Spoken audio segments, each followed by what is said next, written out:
be needed for this one. Yeah, this is going to be a good long one. We'll have some good time here. Okay. All right. See you guys in a little bit. All right. We'll see you in a few. All right. Okay. Yeah, we're gonna have to go into. We should go to Afro Man every 8 to 10 minutes and check in on him. Hey, all right, listen. I was somebody go live on Facebook. Thought it was going down. You better turn his mute on, or we'll have him on every scene. He's Okay, got the dopest entourage. Yeah, I know. Beautiful. Okay. Then can Beautiful. somebody also do that on the Instagram, or is it just Facebook? Oh, that's good stuff. I like Dave's background. It looks very, it looks very prison-like. Okay, beautiful. Hey, I guess. Okay. Michigan. All right. Okay. Weird. I'm on my computer, but it won't give me the ability to change the view. I'm writing a song right now. I'm going to Fresno to hang out with Afro Man with his girls in front of her here.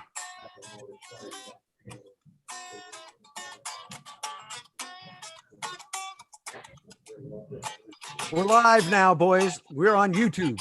Are we live? Are we? YouTube. So all YouTubers, we are on. So we're still getting our little stuff together here as we get ready for our show. Hello, everyone. YouTubers, hello. Hello, YouTubers. Okay. Interesting that, Influencers. back in the day, people were so-called surfing the web, and now we're trying to get into the tube. Yeah. So what I'm going to do is, so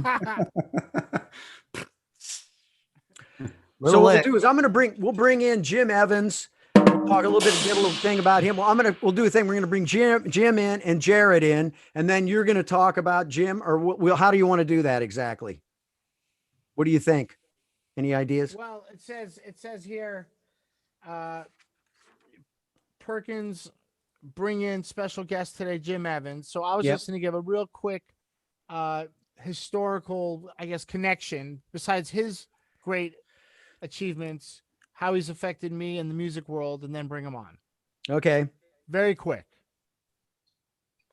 Of course, we'll say the future of art and music the way it used to be, but a new turn is now NFTs. Yeah. And that's where Scott is going to start the conversation. Right. With Blazer and Finch later. Right. And now the Jared logging in, he knows what time to log in and all that. Scott, because what you're going to do, you're going to like thank David Gans and stuff, right? Is that correct? Yeah, before that. Yeah, before I bring in, exactly. Before I bring in Taz. this is the best show ever, by the way. I thank David from last week, and take a look on Facebook, subscribe on our YouTube. Yeah, exactly. So I'm on that. That's at 5:40, right after the beginning. Right. And then you're going to do that. And then I'm going to set up the NFT show. Yeah. And then I'll bring on our first guest. Well, I'm going to say we're got our guests. We got Jim Evans, blah, blah, blah, great artist, blah, blah, blah. And Blazer, we're going to bring him in. Right. And then you're going to go, you'll do the intro. And then I'll say, yeah, thank you, man. That sounds so cool, Scott. You know what? Let me introduce our first guy, Jim, blah, blah, blah, this, that, bam. And then we go from there. And then you bring on the other team. Mm-hmm. Rap for a few minutes before all that. Yeah. We chat for whatever, 8 minutes or 6 minutes, I think it says. Right. There's the crowd. We look like a dog there. So just so we know, we are 5 minutes from live. We should have Joseph log off. Yeah, we should have Afro Man at least mute so we don't see him every time he chirps. Hey, Afro Man. Turn off his video. Afro Man, you out there? Hey, what's up? We're going to have you log off. We're about to go live. So You can either just log off or shut down your video. I have to log off too. All right, let me get my log off, dude. I got high. I don't know what the hell I'm doing. I got high. You were going to log off, but then you got high. It works in every scenario, that lyric. Yeah, It does. exactly. It certainly does. I wanted a steak, and then I got high. Oh, you went the wrong direction. You got red meat instead. Yes. Oh, man. All right. Well, we're about 4 minutes from officially kicking the show off. That's right. I'm guessing Kayla is Jared, right? You might want to text Jared and just make sure he knows he's going to be in the waiting room for a few minutes, Scott, because I think I see him there. Yep. Well, let me just tell him, Mr. Fink. Yeah, it won't let me in. It's are you in? Just let him in for a second, just to make sure he's there. All right. All right, we're letting you. Coming in. Okay, I just want to make sure you're there. But you're all dark. Your face is dark. Can you get some light on the subject? We're gonna move over here. We'll try like this. Howdy, everybody. Hey, family. We see Oh, Scott. look at that. Yeah, we're here. We're having a big party. Oh, good. Right Hey, on. brother. Three people is actually Greg. quite large right now. Be careful. 3 people. All right. So who is the host? All of us. We're You kind are. of we kind of hosted around. I was Right. going to try and show you guys how to do the share. No, we got it. We're all set. We got Afroman all up and running. He's rocking. Oh yeah. Yeah. Yeah. It's like you're being interviewed by a whole band. That's what's kind of that's the experience we're gonna give you. I love it. Is he? Where's he at? Is he in the strip club? What did he go to the strip club? Yeah. Yes, He told me he has his entourage. Oh, really? Well, Yeah, he's Well, that's why we decided to extend the show from 60 minutes to 90 minutes so we don't rush him. Yeah, turn your mic up a little bit, would you, the Perk? mic up. Okay. Oh, me? Yeah, Perk, just a little bit. Okay, No, sure. you're good, I think, Jared. I'm good. Yeah. Okay. Oh, there he is. No, that's Yeah, Perkins, that's good. Perkins, Jared, Perkins, that sounds good. How's this? Is this any better? no. Yes, that sounds better. And Perk, if you're talking into the mic, it definitely sounds better. That's a little better? All right, great. Yeah. All right, and then I want to put this on Facebook, right? Yeah. Yeah, wherever you want to go. Okay. Did you connect with Mark? No, my Mackenzie did. She's doing all the social network stuff. Yeah, Mackenzie's been on it. I've been sitting here with lovely Greg all day No, the question nowadays and is, Christina. the question nowadays is what you don't want to put on Facebook. All right. So listen, we're about a minute and a half from going live. So Jared, we're going to have you log out and then log back in. Yeah, I'm going to bring you in, right? So, Okay. so that way we'll do live our on little Facebook intro. I right can now. intro everybody, and then we can bring you We in. are, but not on Facebook. Okay, so just leave and then come back Yep, exactly. in a minute, No, In what time do about- you? 10 minutes? 10 minutes. Yeah. Well, just send me a text and tell me when. No, you're just going to be sitting in the waiting room. You'll just be sitting in the waiting room. Like log out, and then you can Okay. kind of wait, and then we'll just bring you in when we're there. All right. We Okay, introduce sounds you, good, man. we'll bring you in. All Bye-bye. right. Good. All right. See you in a minute. Hold on. It's 5:29. Are you guys about ready to go live? Should we start the show? Yep. Yes, sir. Yeah, that. Well, Mark, it's in your hands. Tell us when we're live. All right, Mark, I'm saying goodbye. Hold 5 seconds. 3, 2, 1. You are live. All right. Well, I'm saying goodbye, Mark. We're live. All right, everybody, we're live. Here we go. Quiet on the set. Walking Talk Show number 30 about to start.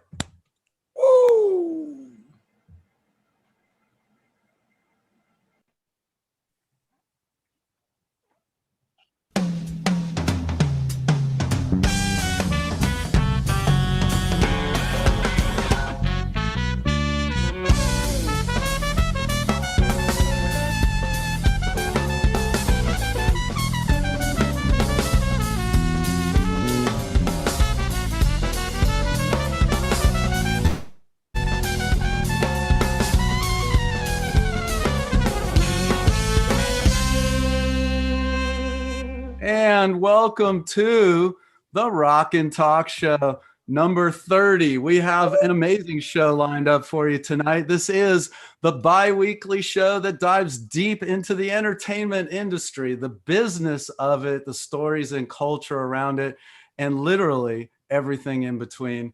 I'm the Moss Man. Welcome to the Rock and Talk Show. Let me quickly introduce our crew. We've got the one and only Scott Page, Pink Floyd, Toto Supertramp. We got Norwood Fisher from Fishbone, Trulio Disgracious. We've got Stephen Perkins, Porno for Pyros, Jane's Addiction. And of course, Kenny Olson, the Twisted Brown Trucker Band, Kid Rock. We're missing our lovely Sheila Conlon tonight, who basically had some personal family business to take care of, but we're missing her. We're sending her good vibes. We love her a lot. It's not the same without mom. It's not the same No, without I know. mom. She's our band mom, right? She Yeah, takes Kenny, care you're of us. going to have to be the mom of this show, and you're going to kind of make sure we're all on track tonight. All right. Okay. I'll be instead of Mother Hen, I'll be Mother Ken. Exactly. There you Oh, go. I wow. like that. Ah, clever. That How we was doing? right. That was How's pretty everybody quick. doing? Perkins, Doing where great. was my drum for my one-liner? Right, I got you. Well, you know, I'm sitting at the drum kit, and it's so tempting just to do one of these. But Love you know, ya. Thank I guess you. we could do a little contest. How many will I do throughout the night? And whoever gets That's a the right good number, idea. Let's do they it. win, and they win a big bag of weed from the earth. You know, why not? I like it. I But, think um, we can do that. That's actually not a bad idea. We'll do that. That's fun. Let's do it. All right. Who's Okay, counting? so I'm doing good. I'm starting to get offers for gigs. I'm starting to do sessions, and I'm keeping a safe routine and protocol, and I feel happy. How are you? Nice. Yeah, it's great to see things starting to happen again. It feels like it's almost like the engine's starting up. You feel this vibe, like people starting to rise up. It's fantastic. I'm out here in Michigan with my brother Kenny, and I gotta tell you, it feels like there's no such thing as COVID out here. I'm just saying, it's a little different. No, I mean they're California. serious, but it's just loosening up here a little bit. I think I'd say a little. You guys in Detroit? Well, where in I took Detroit? you to. Don't being around my friends. Don't use that as a good example of the rest of Detroit and Michigan and Your stuff. friends, the- are all- the- your the friends are all population in general. vaccinated. Your friends are all vaccinated, so we're all Yeah, good. yeah. Yep. That's a beautiful. Well, we got a thing. killer show tonight, man. I'm actually very, very excited about this one. Me Yeah, too. let me say a real quick word about last show 2 weeks ago. David Gans was our guest. I want to thank him for doing a great job in letting us into this great story and where he came from and decades of journalism and music and amazing musicians. Thank you, David Gans, for joining us. I'd love to talk to you more about Yes. the Dead and everything that you've seen and done.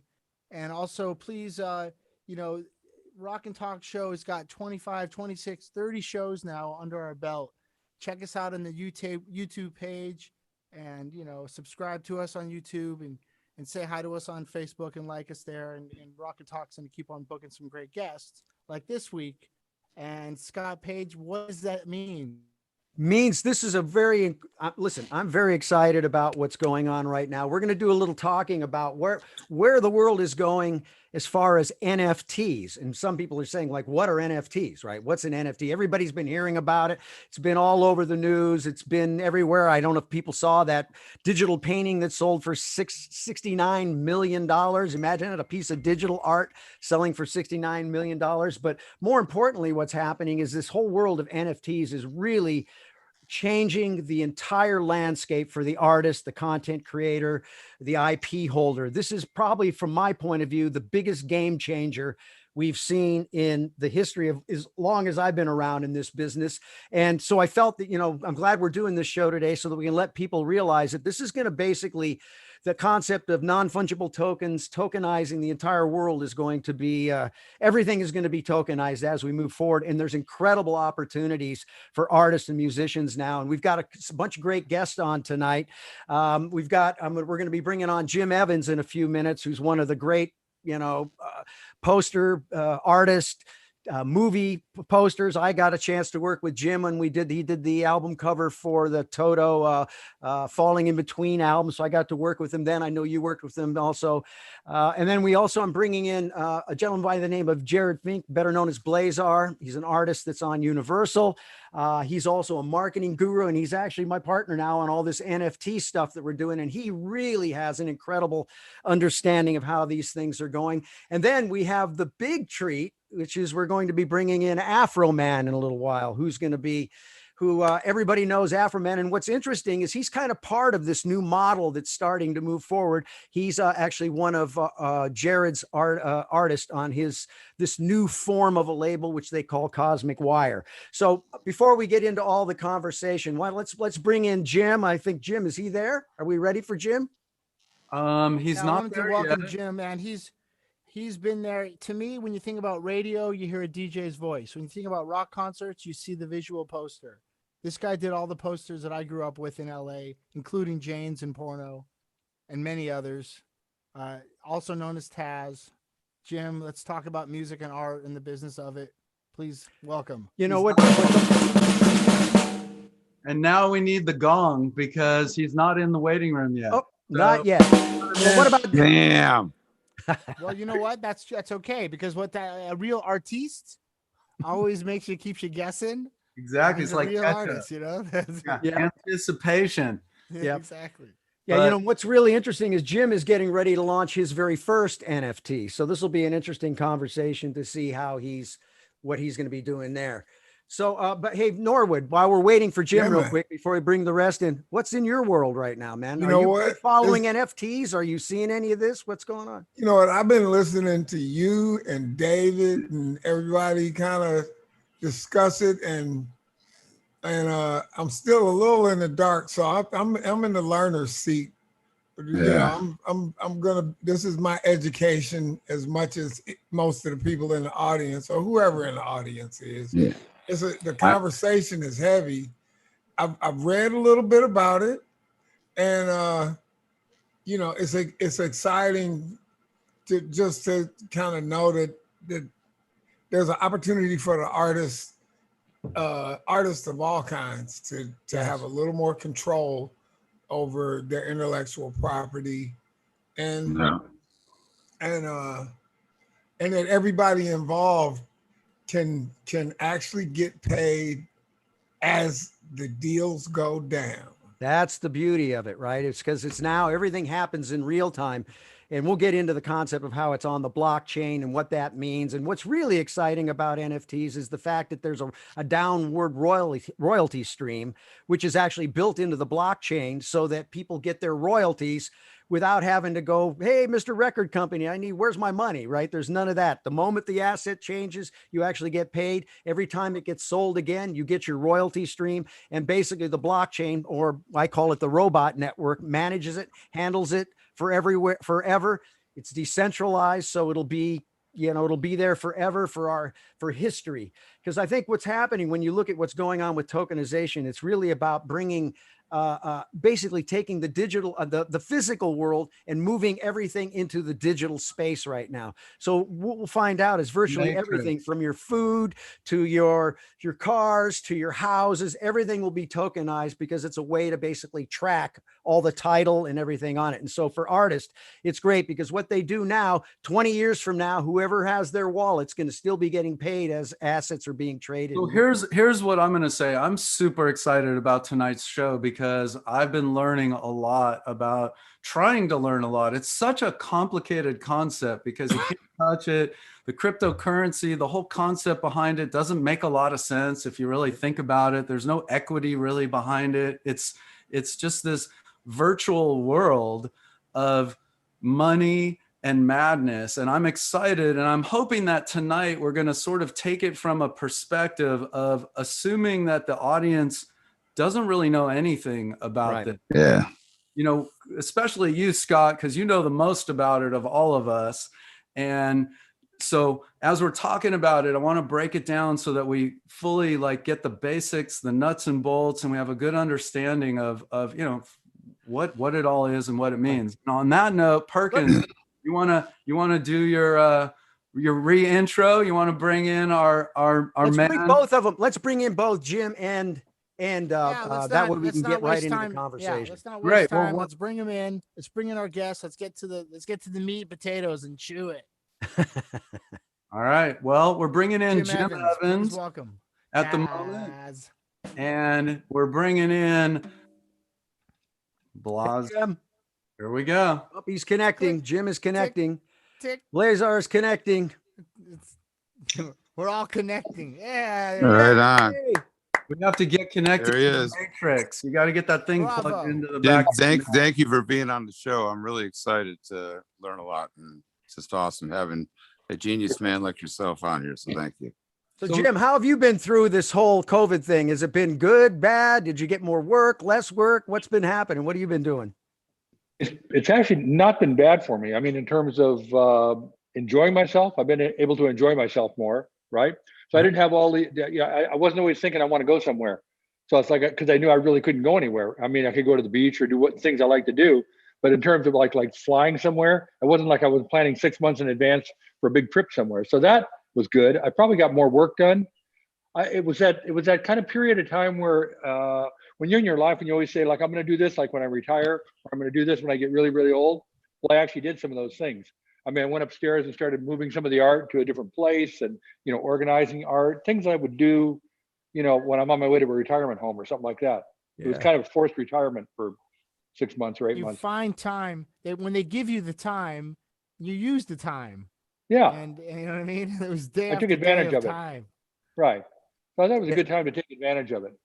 That's Right. nice, Yeah, man. I agree. For me, it was like I decided, boy, all these things I wanted to do for so many years, I finally got in there and done it and started going through my archives and all that stuff. And then the world of NFTs came around, which was like perfect timing for all of this. So let's start there just for a sec, because let's talk about NFTs. Let's talk about what it is. Like Jared, maybe you give us the quick sort of, for the lay person out there, which is 98% of all the population, what the fuck is an NFT?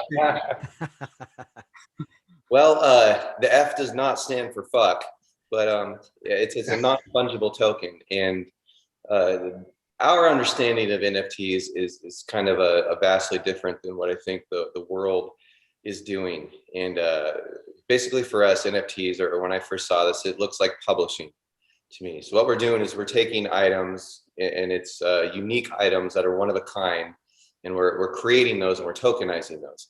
The traditional model was if we had a song or something, or da da da da, we all know that that's Beethoven's Fifth instantly. And what we would do is we would create a CD or a manuscript to kind of like manifest that property. But now we're taking tokens and we're manifesting that property in front of those things. So anything can be an NFT. It can be an idea. It can be you watering your grass. It can be music you haven't released. It can be a movie. It can be all kinds of visual media. It's just something unique that is one of a kind. And then you're tokenizing that as a one of a kind thing into the blockchain, for all time. And you can link these to physical things. They can be entirely digital. They can be hybrid, one of each. It's anything that is one of a kind is an NFT, which is a non-fungible token. It's a completely unique property. yeah. And so how do you see it being important for artists? I mean, you and me, I know we're actually partners in a bunch of this right now. And for artists' point of view, it's like, okay, why is this important to me? Should I be NFTing my songs? Why should I be doing this? NFTs are absolutely changing the game for all content creators. Basically, what this does is empowers anyone in any medium who is creating anything to finally be in control of your IP. If you write a book, if you're drawing a picture, if you do a drum beat, if you're writing a song, if it's a guitar lick, if it's whatever I'm saying right now and you record that, if you NFT that and you source it as your copyright, then you own that in perpetuity. And the power of this is that any residual use of that or any derivative work that comes from that or any usage in any medium then becomes a license from that source property. So if you're a new artist and you're writing a song, rather than sending your song to the copyright office, the first thing you should do is NFT that song, right? And you should put all of your PRO and writer information and everything that's inside of that. And then you would send that to the copyright office, and you'd send that to your distributor, and you'd send that to your label, and you put it out yourself, with your own dissemination. But this creates this kind of royalty chain where you're always in control of that IP, as opposed to some record label or some distributor who's going to come and buy your master rights from you and give you a license deal back.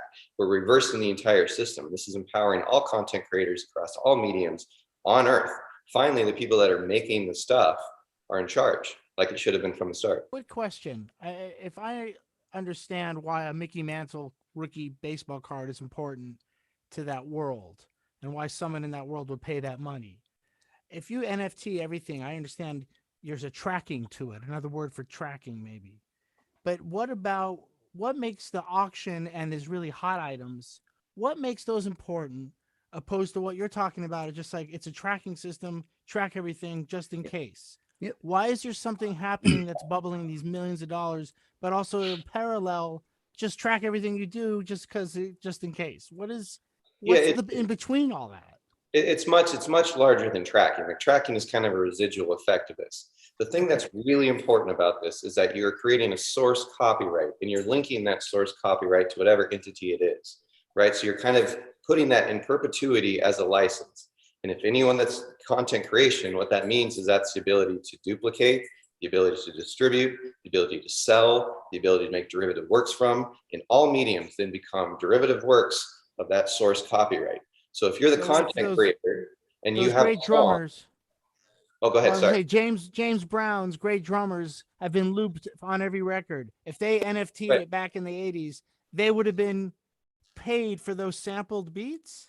They would have been compensated. That's what this is. You can finally be compensated for your art. So if you like NFT your song, right, and it blows up virally, and people want to put it in for sync, or a label wants to buy it, or a distributor wants to pick it up, or someone wants to use it for a TV show or a movie, now they have to license it from the content creator first, instead of like selling it to a record label who's going to buy your master rights, right, and give you some shitty deal or get 4 or 5 points on your thing. And you're trying to negotiate with them back and forth. Now they have to license from you. Reverses this entire system. And this is a total separate condition for what's happening on the auctioning block with all these wild numbers with random things. Are digital or maybe not. They got viral, maybe not. But what you're talking about, I totally get. Yeah, if I'm a drummer, which I am, and I got a cool beat, I should NFT it because it might end up in a song by Korn one day. Right. Or NFT There it, you like go. splice for like a sample, right? Then every No. use becomes a license. And this is what everyone should be doing. Thank And the you. thing that we're doing differently than pretty much everyone else on earth is like everyone can make these kind of transactional items or make a goofy GIF on the wall and you do this kind of one for one sale. Yeah. But if you do it this way first and you source it, then that goofy GIF on a wall is a derivative work of that source, right? So every trade then becomes a distribution from that first license and you get paid every single time it goes back and forth instead of that first source sale. This is a total complete reverse of the system and people aren't doing this yet. This is a system that we've kind of created. Yeah. What's I have a interesting to me, very oh, go ahead, Norman. I guess I could have went to the dictionary and did this, but it might be cool right here. What the hell is a fungible token? I've never heard the word until NFT. All right, I'll explain fungibility and non-fungibility. Something that is fungible is where they can be exchanged. So in other words, if I have a dollar bill and you have a dollar bill, I give you my dollar bill and you give me your dollar bill, we both still have a dollar. That's fungible. Non-fungible is where you can't do that. It's something tied to something unique. It's a unique thing. I can't give you this and you can give me a house back. Right. So it's non-fungible. And if you think about it, really, this is really cryptocurrency. It's all about the crypto space, right? That's where we are. This is like Bitcoin. It's like that. The only difference is coins are these fungible tokens because they're exchangeable. If I have a Bitcoin and you give me yours and I give you mine, we still have the same value. Non-fungible is taking the whole idea of authenticating and putting it onto the blockchain, and that blockchain will manage it from that point on. Now, one of the things that's incredible about NFTs and the ideas is they're programmable. So you could imagine your daughter, I heard this the other day, your daughter, she becomes 13 years old and that token that you made when she was born happens on her 13th birthday. Right. So you can start creating experiences and unique ways to create experiences. For me, it's the most creative space I've ever seen for artists. And if you think about it too, for young artists, it's very valuable because you hear about these high dollar exchanges for, millions of dollars. But even for a new artist, if they start thinking more about creating these super fan type packages, let's say, and you have a super set of fans that love you and you're young, as you move up, when they buy these collectibles and stuff, if you become famous, these collectibles have value. So it's for the first time where the fans can really actually own a piece of your experience and then have a way to sell and trade those. And what's beautiful is built in is that royalty rate is the royalties in there, a 10% royalty, so that every time those exchange, they end up in your wallet. And what's nice is you just get up in the morning and say, how'd we do yesterday? And you look in here and say, wow, there's $5,000 in my wallet today because it just happened because of the trades. So I have a question. Go ahead, Norwood. No, that was beautiful. Like, it's like as an artist, you can be Bitcoin. That's it. And here I'm going to make this. I'm going to make this case right now. It will be 1,000 times bigger than the coin market. This is so big. It is extraordinary, and most people don't grasp it yet. It is the biggest thing I've seen in years. That's why I can hardly sleep. I'm so excited. How much protection? No, like an artist, like say we're all playing a show and someone comes and films us playing a show, or someone comes by the studio and we're recording, or they catch a story about one of my guitars on the wall, or your old sax, or Norwood or Steve's kid. They're getting content just being around us. I mean, how much do we have to watch that? Like, how much free for all do you think that what kind of risk do you think? Or I mean, everything's really awesome, but I see also there's that dark side to it too, where a lot of people are going to saturate with things too. You know what, So though? is there? Kenny, if I go to the Stones concert and take a picture of Mick Jagger, it's my picture. Yeah. I was at the concert. Mick was standing there singing. I paid my ticket. I took a picture. I mean, what are you gonna do if they sell that and monetize that picture of Mick? I guess that's. But what if they did that with a recording, like of me and you one day or something? We're like in there. Is there like? I mean, obviously the copyright laws and stuff would in effect. But just kind of curious as we go into this.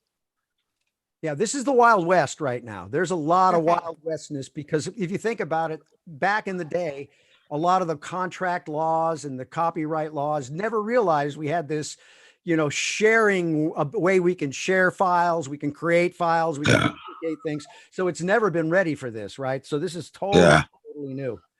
So it's a thing. So I have Jared, I have a question. Okay. So we're talking about artists right here.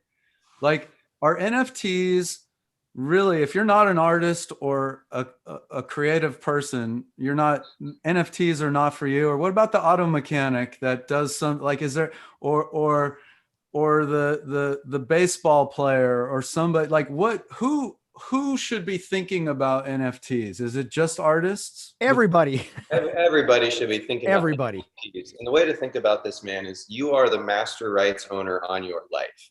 And that's kind of what this is. You're letting people experience things through you, right? You can't go and sell the Rolling Stones, right? Because that's the Rolling Stones. But you can sell your experience of the Rolling Stones. Gotcha. Did for you. Like Scott's a great example. Like, we're working with him on his NFTs. And as you guys all know, he's with Pink Floyd. Like, we can't go sell Pink Floyd.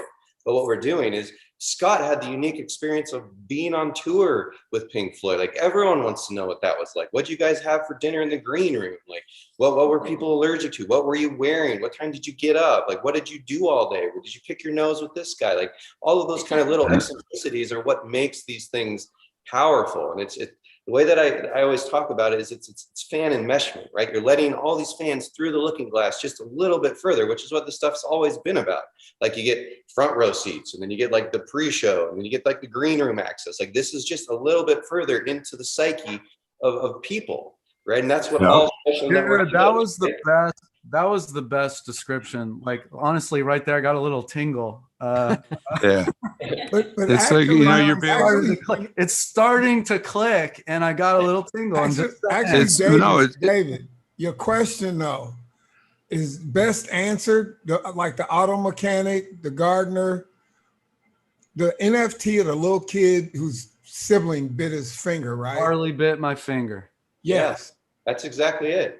That's the answer. That just sold for $800,000. That video. Wow. The other day as an Let me ask NFT. Taz something on that note exactly. Hey, Jim. So Jim, go ahead. Yeah. Oh, me. I have a question. Yeah.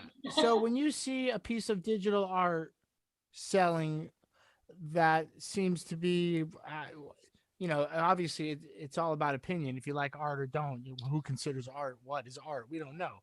But when you see what you've done, like me and Norwood and everybody here, we use our hands to make our art. And it's a hand-eye coordination, and it has nothing to do with digital. And now the world has gone digital. I understand the hybrid and collaboration. Do you think it has to be collaboration with different artists to make it somehow, more of a potent presentation? Because I'm always thinking, I'm 54. I want to hit things. How do I use that in the NFT world? I'm a physical artist like you. Are you asking me? Yeah. Oh, that's a complex. That's a complex. I mean, these other two guys are like complete futurists. Those guys are really killing it. Well, yeah, that's why you're Um, in the same boat with me. We sit in yeah, our room and paint and drum.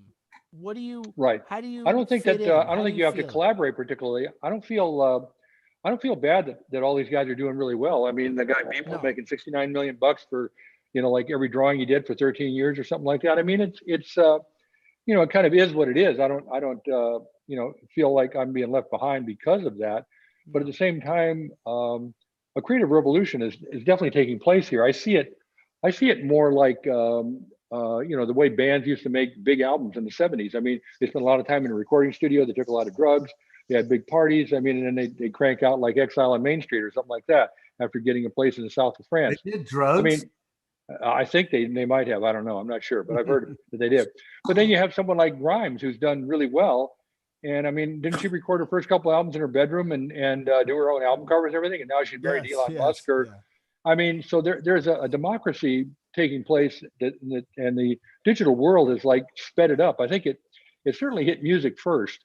Yeah. And now it's hitting art, like actual drawing art, or a lot of these guys can't draw at all. So I don't feel bad about that just because I spent my life drawing. I don't think that it's a bad thing, but at the same time, I can put my drawings up. But what you say about ordinary people being left behind, like a car mechanic, it's going to be more difficult. I mean, there's going to be a certain amount of celebrity that's associated with this.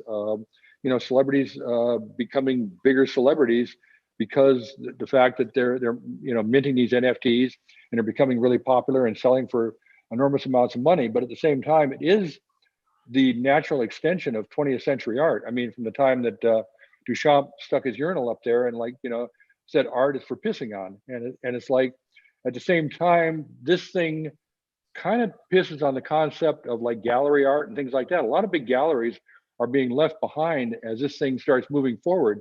And I think a lot of the younger generation feel that they're kind of in charge. I mean, for years, people went to big galleries and they looked at like the great masters and paintings, and you had to stand there with your hands behind your back while the guard kind of pushed you back. And you can look at something that Andy Warhol might have created really quickly in his studio, and now it's worth millions of dollars. This thing really brings a different kind of revolution, more like Grimes in her bedroom making an album. Some of these guys, they've just done like, they graduated from college 2 years ago, and now that they've had a year worth of making digital art, and they're selling it for like hundreds of thousands of dollars. That's really different. And the rights aspects that you guys are talking about, obviously, I think there's going to be legions of lawyers that are going to be working overtime for years on all this, but that's neither here nor there. I mean, guys like Scott and I mean, we've got a lifetime worth of work. I mean, if I could just like flush all my work out and like put it out, people would go like, wow, what are you gonna do with that? But it's like the point that Jared made, that you got to talk about your experience of having done the art. I don't own the Beastie Boys album cover, but I do own my experience of having done the Beastie Boys album cover, and I certainly did the hand lettering on it and things like that. So there is a whole story around that could be featured as part of something. But there's a lot of other things I'd want to do too, like brand new pieces of art that I want to put out there, and those pieces of art will ride in on my reputation. I'm not really starting from scratch like some of these guys are. So Yeah. I kind of admire how some of these guys are like creating insane things. That guy Pac, whoever he Yep. is, Yep. I mean, just this crazy art, like he does a pixel. I mean, that is very conceptual. I mean, that's like Nam June Pac back in the in the late 60s doing the electronic superhighway. I mean, the medium has truly become the message. I mean, the medium is the message. The medium is the art at this point. I mean, it's all become absorbed into one gigantic media superhighway. And like, whether we're buying the media, whether we're buying the message, whether it's a piece of art, whether it's like tokens sitting on, like the blockchain, it's really like a lot of people are not really sure, but at the same time, they really like what they see and they're really buying into it in a big way. So I find it exhilarating, liberating artistically. And I think that musicians will too. And the collaborations are going to come out of this. Like I'm just working on a collaboration with Steven's friend, Dave Navarro. And he says, hi, Steven, what's up? David, yeah, And which is wonderful, because to me, music and art obviously go hand in hand.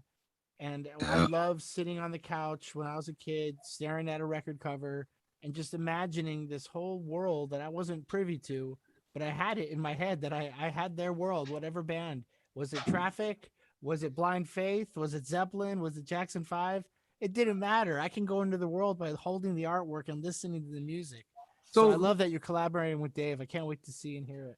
Well, that, you know, the interesting thing about that collaboration, that goes back to a piece of artwork I did for your band for a show in Las Vegas, right? And that thing, the interesting thing about an NFT is the fact that I created this interesting cyborg, but it basically just sat on a poster for Jane's Addiction for years. You know, it's like, it was like, oh, say Jim did a remember really that. cool, I yeah, love that piece. Jim did a cool poster for you guys. But Yep. now we've turned it into something completely different. And then with Dave's participation, it becomes even something more different, right? So we like brought it up to date. We put Dave's messaging behind it. He created a soundtrack for it. So it's a much, much bigger story. That's Yet great, man. it could have just lived its Congratulations. entire life. It could have I lived have its a entire question. life as a drawing.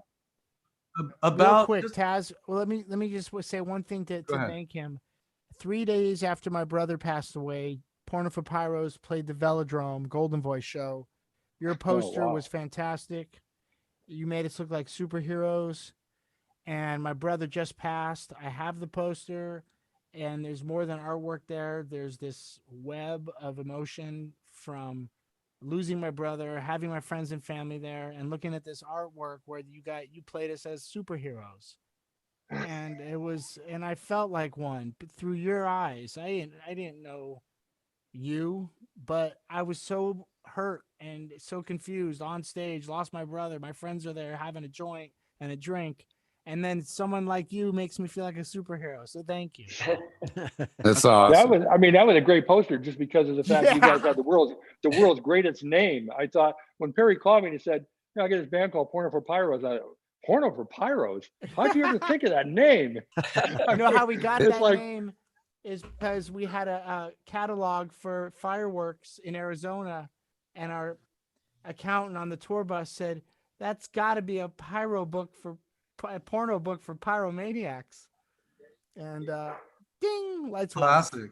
Wow. it still, So he was it the still guy goes that down did in history as one of the great names of all time. I gotta give it to you guys. It's a good name. Yeah, it is. It's genius, like Salvador Dali said. You know, one of the things I wanted to Don't bring think up you're a is, genius. Think genius.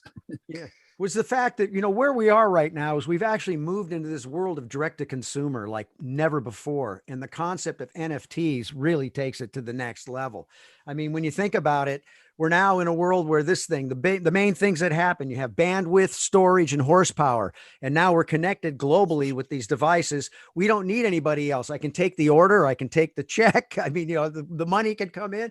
And now it's all about whoever owns the audience wins, right? That's really the game. So this is very exciting for artists now because you can go direct to consumer. And if a lot of the younger artists realize that it doesn't mean anymore that you have to worry about having millions and millions of fans. There's a thing that was coined, Kevin Kelly from Wired Magazine years ago, about 15 years ago, coined a thing called the 1,000 true fans. And a true fan is somebody that'll spend $100 a year on you. If I have 1,000 of those, there's your first $100,000 in revenue. All this technology and everything allows us with the audience. We can build those audience. Greatest time in history for the independent artists to build that super fan base. And now they have ways to sell into it and to manage all of this stuff. Now it's you almost don't really need labels anymore. And that's what I loved about what Cosmic's doing. My brother over here, Mr. Jared, what really attracted me to him was he took a whole different approach to how businesses are constructed and how artists are dealt with. And, you know, one of the things about Cosmic, and I'll want to give him a little bit because this will kind of tie into what's going on, because what we need is Artist Day. So what is the business model for artists? Well, you know, he can talk about the artists, but what he's built is not only, he's built a system basically that one thing is they basically can control the internet. They have one of the most powerful marketing engines that I've ever seen, you know, coming out of the growth hacking content marketing space.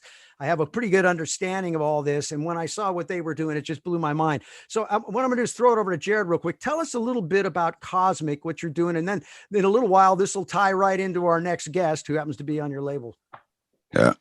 Well, Cosmic, like I come from the label world. You know, I've been on labels for a minute now, and I kind of know the dark side of the force well as everyone podcast has been a part of. You know, when they take your master rights, you end up buying your master rights, kind of fighting over pennies as to kind of take all of our money. And so when I put this company together, the thing that I wanted to do is really create a sandbox for creatives to come in and be able to do what they do and have their team be on the same side of the table.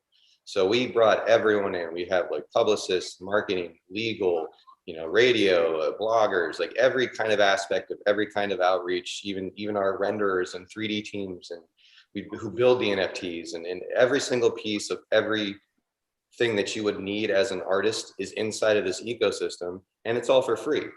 We assign you to the label, like they just come in and they work with you, and then everyone shares on the revenue on the back end of the system. And it's a very artist system. Like the artist keeps all of the intellectual property, they keep all of their rights the whole time. Whenever they decide that they want to go, they just say, hey guys, this isn't working for me, and they leave. We haven't had that happen yet, because what happens is that when this comes in, all of this is foster creativity. You know that everyone here is on your team and they're on the same side of the table. You can go and call your attorney and talk to them for hours, exploring like all these kinds of things, instead of like when they call you and talk about their dog and you get a $1,500 bill, right? I mean, the entire model is switched, and it's become so powerful to incentivize all of these marketing people, all of these account managers, all of these managers, all the distributors, like every single piece of everything involved with Cosmic is incentivized on the back end. And so we've been able to get in TV shows and movies, and celebrities and actors, and podcasts, and influencers, and obviously singers and songwriters and artists. And the cool thing that's happened is we've created this massive collaborative spirit where everyone is kind of lifting everyone up at the same time. Everyone's working together, because it creates this massive thing where we're all just working towards a creative good. There's no other incentive besides just going to do what you do. And there's a company like this on Earth, and literally everyone that comes in, like once they start to feel how this system works, like there's no reason to ever go back. And now that we're NFTing and copyrighting all the source material from the start, other people that are coming into us that have, larger major label deals, like we're licensing to them. Now we're doing new creative content and we're licensing out to those guys. And now they're taking a draw from our IP. We've completely empowered everyone that comes into the system. So we have some just phenomenally huge people that have joined into this, because once that they get it, once they see it, like you never want to go back to that other place where you're paying a marketing firm $5,000 a month, and on month 9 and 10 they quit returning your phone calls because there's no point for them to do anything anymore. So on that point, though, go ahead. On that, I don't mean to interrupt, but on that point right there, where you have this whole team and this network that you've built, which is Cosmic, Right. So have you taken a bunch of money and invested into the infrastructure of Cosmic, or is this all funded through a piece of the pie, so to speak, of the projects that you bring to fruition? It's all been completely funded from projects. I mean, that's the amazing power of this. Like we started with one artist, and he's actually on this show, and that was the one that I was a fan of his when I was a kid, and we brought him in and we just completely revived his brand and brought him out, and he's been everywhere. Awesome. He was on Colbert a couple of weeks ago. Billboard just did a story on him. Vice is going to do a documentary on him. And, he's been kind of not in the forefront for a minute. And the only thing that we did, and it's what I told him, is like, if you just have all these people that are incentivized and care about your brand, you have all the pieces here. You just need someone to turn the lights on. You need someone to give a shit, right? Yeah. That's what we all fight for as artists, is like, we're always struggling. You're always trying to pitch yourself and trying to sell yourself to record execs and sell yourself to managers. And we flipped the script. Now it's a powerful model. It's amazing. It's very cool, Jared. Can we bring this absolute original artist on the show? I love him. Yeah, I love him. That's cool. He's definitely. Hey, by the way, I noticed you have an entourage of your own behind you. I do. We have. I know Greg. I see Greg there, but I don't know the other lady. This is Christina Romaine. She is an NFT expert, a music exec. She deals with tons and tons of high level stuff. And this is Greg McDonald, and he is a legend in his own right. I'm sure he can do a little bit. We're the pips here. Yeah, the pips. Yeah. So just a little quick. We just met. We just got had a great time just meeting up with Greg. Greg actually was a very big time manager. He basically handled huge manager. He managed Ricky Nelson. He actually grew up in the whole Elvis thing from 11 years old. He was part of Colonel Tom Parker's whole thing. The story is the most incredible story I've ever seen. And on top of that, once he got all that training from there, he went off and managed NSYNC and the Backstreet Boys. And I used to be one of the suits So I don't want you guys to be afraid, but I think I should make my suit an NFT. Oh, There you go. Well, yes. Well, So anyway, how do you make something physical? Let's talk about that for a second, because you mentioned it's physical or digital. How do you make something that's physical an NFT? we do tons of that stuff, and like there's some really cool examples of that. One of the guys that we're working with, and you know, we're gonna start plugging him right away, is Kenny Aronoff, and I'm sure you guys all know him. Like he's a drummer in the game, and there's tons and tons of gold records, legend in the music industry, right? And he was one of those maniacs, like we all are, who's like crazy OCD, and he charted, you know, every lead sheet for every song that he ever played. So like we went and we have the physical actual gold records from all the things, then we went and digitized all of that stuff. So we're going to sell like the actual gold records with digital copies of those charts that have been turned into like cool pieces of art that all flip around and do crazy stuff. You also have digital copies of the actual record. You have him telling you the story of what it was like doing that song. You have like him talking about what he was doing that day, because the whole thing is enmeshing you in the experience, right? It's bringing you one step closer into it. And to harken back to a little bit of what Jim was talking about, another one that we're working right now is like a really kind of famous guy that does Broadway plays, right? And I've been trying to tell him, like, this is not only backwards, it's very forward thinking, right? So it's like, as you write the music for this Broadway play, like, what are you doing? Like, what's inspiring you? What are you feeling? What are you eating? Like documenting this kind of whole thing, like as you're like designing the sets, as you're like writing the story, as you're putting all of these pieces together, all of that becomes part of this kind of NFT thing that fans want to know. I mean, that's what all this behind the scenes shit is we've been doing our whole life, right? You like wait for I want to hear about the record, or what really happened when Jim went nuts and Sunset Sound, like all these kind of stories that we all like kind of seen. Now we can hear it from the people who were there in this new way that's never been heard, and it's giving credit to people like Leland Sklar is another one that we're working with. I mean, that guy's a legend in the music industry, right? He's been on every record on earth. 26,000 records. Could you believe it? It's 26,000 songs. I mean, it's absurd, right?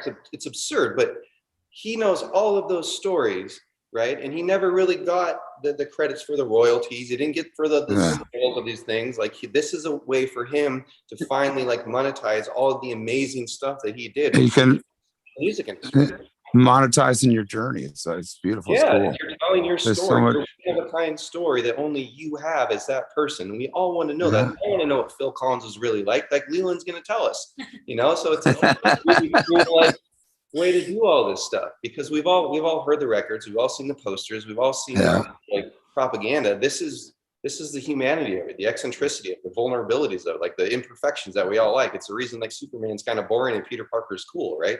We want to know like the broken stuff, like what. Yeah, we can see all Leland's hot rods too. Yeah, real quick, We would quick, love, guys.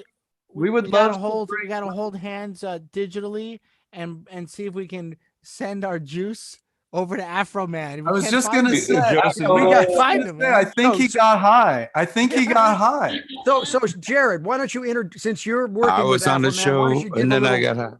Well, He's no, not here. He's not waiting. He's not in the waiting lobby for us. Oh, he's not there yet. Can someone oh yeah, Jerry, you get I'm text texting him right now. Like I said, I think he was gonna join us and then he got high. Yeah, that's literally it's not a exaggeration. Like, So you guys, I'm gonna be going to bed tonight thinking of all kinds of stuff for these NFTs. I wanted to bring up exciting. one other thing that we're doing right now, Jared and I, we're working on, this is totally different, and this may give some people thinking a little different. We're actually NFTing a $50 million home right now with over probably, there's 1,100 items. We have completely scanned this house. It's a legendary piece of property. There's nothing like it in the world. Every square inch of it's like a piece of art. It's filled with one-of-a-kind pieces of art. So we've taken not only the house, we scanned the entire house. We flew drones over the top of it to scan it. So we can now totally reproduce the entire infrastructure in a 3D world. Why would we want to do that, right? People would say, well, what happens is we're now in a world where we have virtual sets. There's things that can be done. Imagine having the 3D scans of these 14th century chairs that are nowhere in the world. Now those are completely scanned. They can be 3D printed. They could be rebuilt. Those have value now. You can license them to IKEA. license that stuff out. Then we've got all the individual pieces of art in the house that are all NFT plus all of this stuff. Now, going back to the virtual sets, now, since we're inside this building or the house, it's called the Cedars, there you can basically use it to film movies in a 3D world, because they can render this whole thing in 3D, put a person on a set that has nothing to do with the space and put you actually in that space. So there's all these new things, and you're looking at things like Decentraland, which is the this whole VR spaces and stuff where you can walk around with your avatars, and people are setting up shops. Nokia, Nike, and all the different Tesla. They're all building their stores for people to walk around. So the whole idea of digitizing physical things and bringing them into the world gives them value, because even if you think of the Mona Lisa, right? You got the Mona Lisa. You say, wow, that Mona Lisa is worth a lot. The digital twin to that, the authenticated digital twin to that, is probably worth 10 times the amount of the actual Mona Lisa, But because why? of the copying. That let's get back to that in a sec, because to me that doesn't make sense. That's where I scratch my head and go, NFT, what WTF? But Jared, will you give a little intro to our guest? Yeah. Is he here? Yep. Okay, he's back. Okay, good.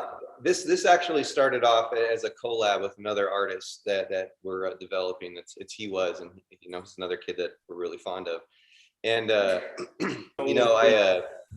met Joseph, who's Afro Man, and the first thing that I realized when I met him is that he is so much bigger and so much more talented than Because I Got High. This guy plays guitar, just screams on it. He's a funk bass player. He sings his ass off. He writes songs and lyrics. He's got like 36 albums of content, and the album, like, all they ever wanted was another Because I Got High. And I met him, and like he's just so much bigger than that. So like our whole thing is, I flew him up to Spokane, Washington. We cut a record. We're about to release that here in a couple of weeks, and I just really wanted the world to see the talent that this guy was, because he's literally one of the most talented individuals I've ever met. And I agree. And I love having him with us, man. He's I remember we did some shows with him back in the. What was that, Kenny? I said when he said talented, I remember when we did some shows back in the day together, and I was very impressed, and there was a lot of soul and substance to what he has in his music. So I'll let you finish the intro. So, Mr. Afro Man, we see you there, my Welcome friend. to How the are you? show, Thank you for being on our show. I'm high. Yes. So where are you right now, Mr. Afro Man? Where are you? I'm in Fresno, California. Hey. And who's your You want to entourage? introduce your posse? Yes, man. They gave me, I'm gonna let them introduce themselves. They gave me their names, but we just got high. So hang on a quick second. Tell them your name, baby. Hi, I'm Aaron 559, and we love Afro Man. Out here, we're from Fresno, Cali. Yeah. Come on, Nick. Tell them what's Hi, up. what's up? My name's Stevie. Come on, girls. I'm an R&B singer from Fresno, California. What's good, you guys? Come on, Nice to meet you. Right on. camera. Yeah, tell them who you is. Tell them who you is. Oh, Lord. Oh, Mr. Afro Man. Yes, Good to be Afro Man, right? yes, yes, Oh, my yes. Your gang is banging. Marijuana was a good thing to invest in. There it is. Drum roll, please. Drum roll, that's my man. Yeah.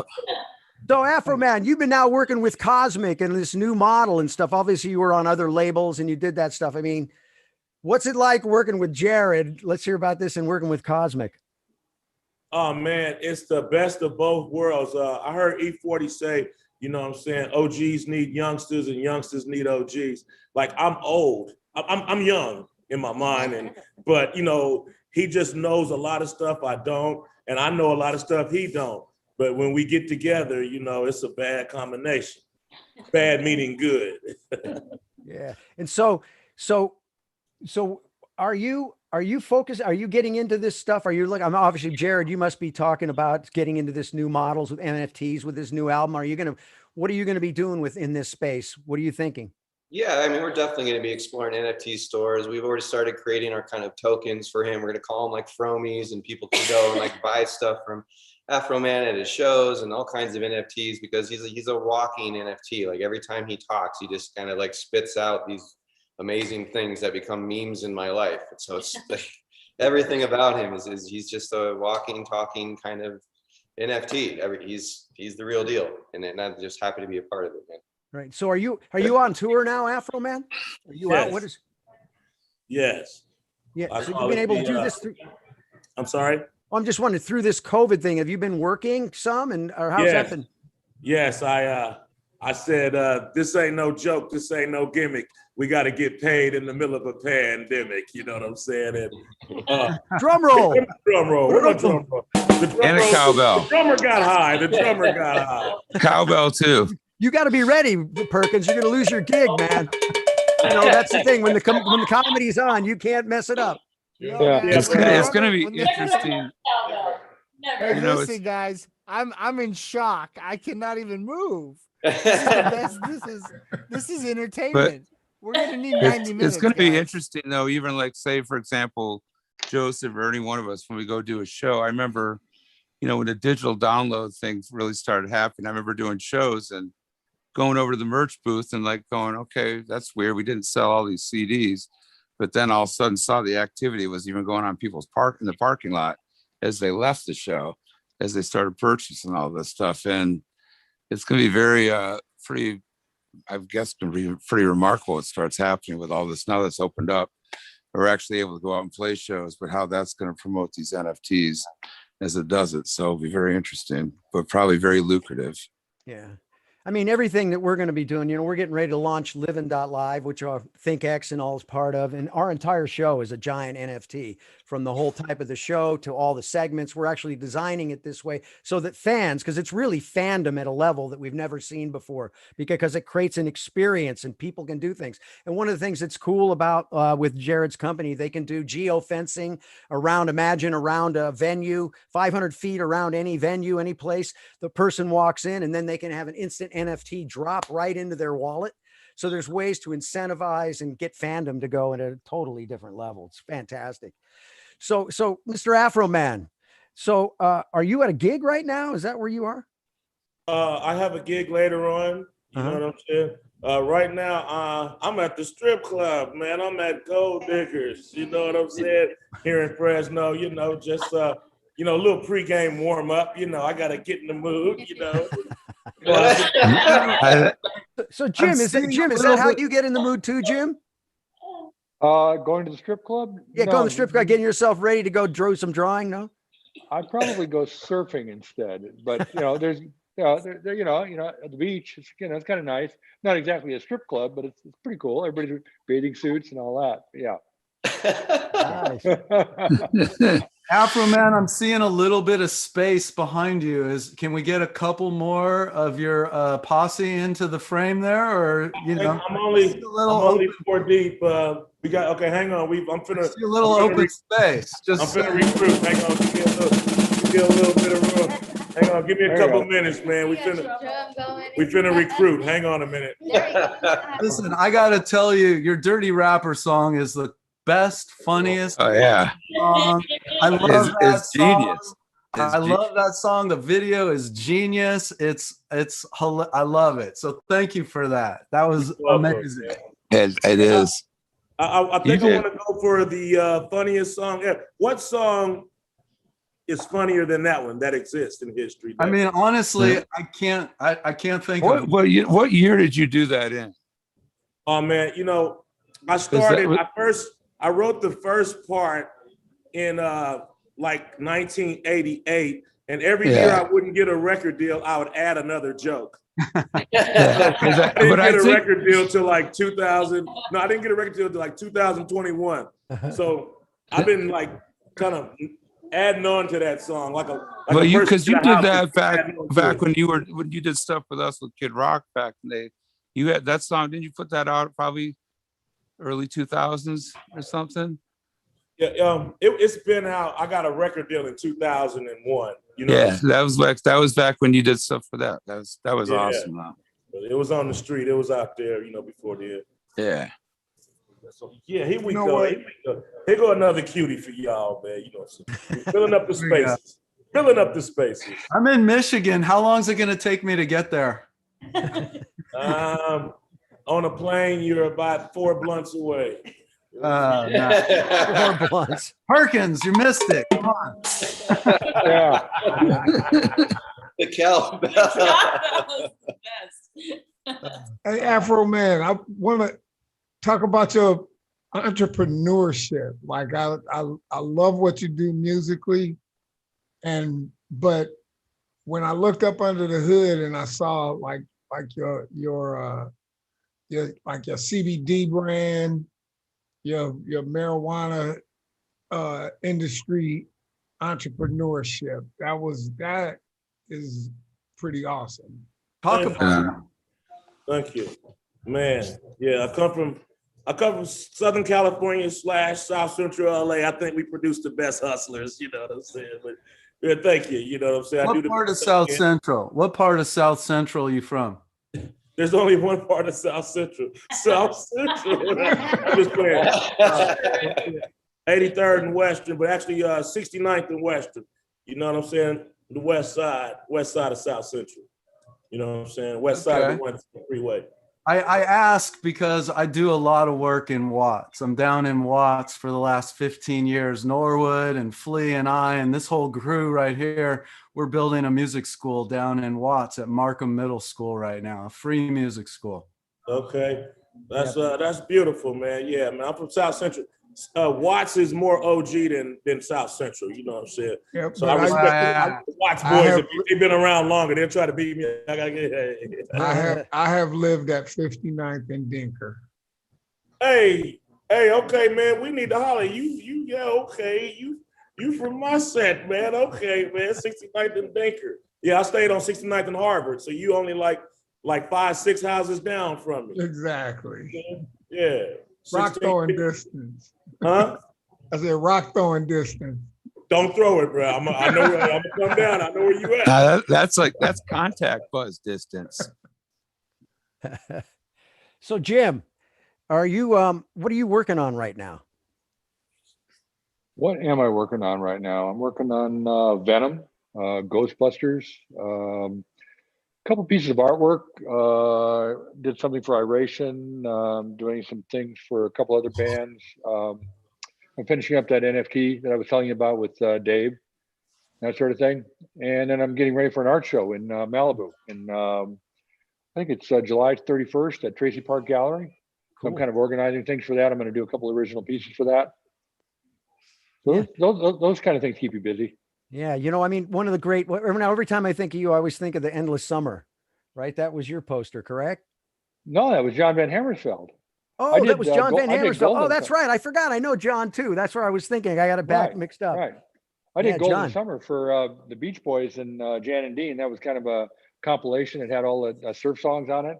Yeah. It had a similar kind of a vibe, sort of retro kind of a thing. Woody. Right. I lived through the Golden Summer though. Ford on the cover? What? Was your poster the 32 Ford on the cover, the hot rod? No, it was Woody. It was like what year? Right. Yeah, I think it was for United Artists Records. I think they were the ones that put it out. Track on. Yeah. Yeah. You know, it's so interesting because Greg is probably, I got to tell you, we've been able to hang out with Greg here, and his stories are so compelling from back that I'm going to ask him right here on the show. Would you come on our show and can we talk about Colonel Tom Parker and Elvis and, you know, all those things? Would you be up for that? Oh, of course. I'll do anything with you, Scott. Thank you. Yeah, you won't believe this guy. The stories are so mesmerizing, and it's just incredible. Music. That's what he is. Music. He is music. I'm older than you guys. That's why. Right. I am the music. But I mean, if you work in the record industry, I mean, no matter what you were doing in the record industry, you got a lot of stories. I mean, doing album covers all throughout the 70s, I've got stories. I mean, I couldn't really write a book because it would just embarrass too many people. But it was it was complete craziness. Now, did you ever do anything for the Backstreet Boys, Jim, or In Sync? Never. Okay. For some reason, I never called. They never called you. I wonder why. I did stuff for Neil Young, and I did stuff for the Allman Brothers. I mean, they were probably like a little bit more pushing, like, you know, the area that I was in. But I did a lot of stuff for the Beach Boys. I mean, I did that original Beach Boys logo, Wow. and then later on, you know, worked with the Beastie Boys, that sort of thing. But You did the Beach I've Boys been, well, logo? Jim, Wow. I did Jim, I'm a Toto. big- I did Toto I'm- with Scott here, right? That's right. Remember?